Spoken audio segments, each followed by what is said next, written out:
Let's head into this newscast with our top focus coming in from South Korea, as people in South Korea are now rushing to malls and beaches on the first long weekend since the country has begun easing coronavirus curbs last month. The country is all set to further relax social distancing rules in the coming 2 days, and allowing a phased reopening of businesses as the nation has largely managed to bring the COVID-19 outbreak under control.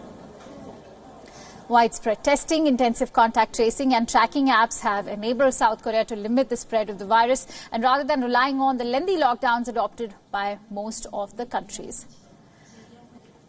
For more details, let's quickly go across to our guest, Dr. Robert Edwin Kelly, who's joining me on this live broadcast. He's an American political analyst on inter-Korean affairs. He's a professor of political science at National University of Busan. Thank you so much, Professor Kelly, for joining us here. Thank you for having me. Now, let me begin by asking, South Korea is all set to ease restrictions on even sports like football and baseball, even in the entertainment sector. Is the country adequately prepared to handle large gatherings? Yeah, I think it is. It's now been, I think, 2 or 3 days in a row where there have been 0 new cases. It's been under 10 now for, I think, 2 weeks.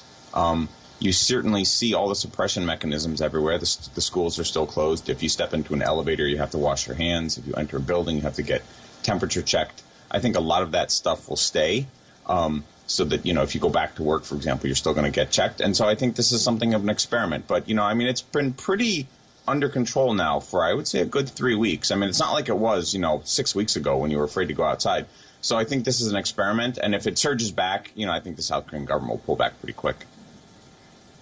Now, Doctor, since no transmission has been reported from the elections, have the elections proved to be a successful drill for the country to go ahead with the easing of lockdown measures?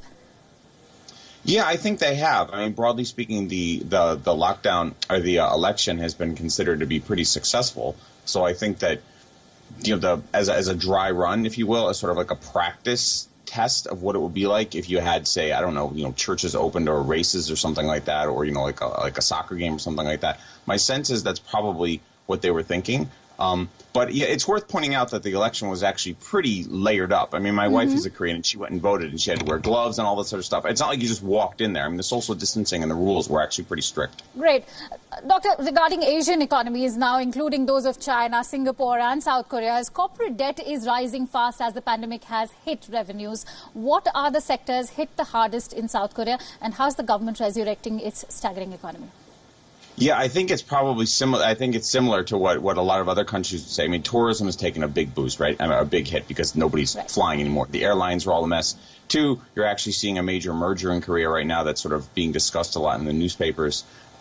Exports are down simply because there's just not room to send stuff abroad. I mean, it's even difficult to mail things out of Korea, which is sort of kind of bizarre because there's just not that much, there just aren't that many planes flying back and forth, and so space is contracted. I mean, it's been anything that's connected Korea to other countries has taken a major hit, and since Korea is pretty export-oriented, it's been pretty wide. They're expecting pretty high unemployment spikes. All right. Now, Doctor, there's a sort of fatigue creeping into people due to lengthy lockdowns. What can countries like India learn from South Korea in terms of the coronavirus containment?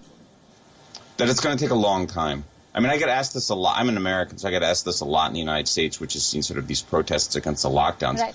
And in South Korea, I mean, it just took a long time. People started talking about this in a serious way in the end of February. The lockdown really began in, probably the first or second week of March, and now it's May. I mean, we've been in the house. My kids haven't gone to school properly in 2.5 months. I'm still doing, I'm a teacher. I still teach over Zoom. I mean, this is going to take a long time, and it's only really in the last few days when the numbers got to single digits of new cases that the South Korean government even began to talk about reopening. I mean, I'm kind of shocked. I can't speak for India. I don't know the case as well, but I'm kind of shocked in the United States that the President Trump is talking about reopening when the Americans are still kicking up several thousand new cases a day. I mean, in South Korea, that conversation just never happened. Right, but don't you think that the focus needs to be on contact tracing and testing? Yeah, the problem with that, well, at least to the United States, the problem with that is there's a lot of sort of privacy concerns from both the libertarian left and the right. In South Korea, South Koreans have just been willing to sort of make that swap. I mean, you mentioned at the beginning, for example, the apps that allowed you to sort of see who had corona near you. And in the United States, that will wind up in court. Right. I'm actually rather curious to know if India would do that. I don't know. Right. Doctor, before I quickly let you go, now yesterday there was exchange of gunfire between North and South Korea amid stalled negotiations between Kim and Trump. Where do you analyze Moon Jae-in's situation, and how will this pandemic impact the political scenario between the three nations? It's probably going to set back everything for several months at minimum.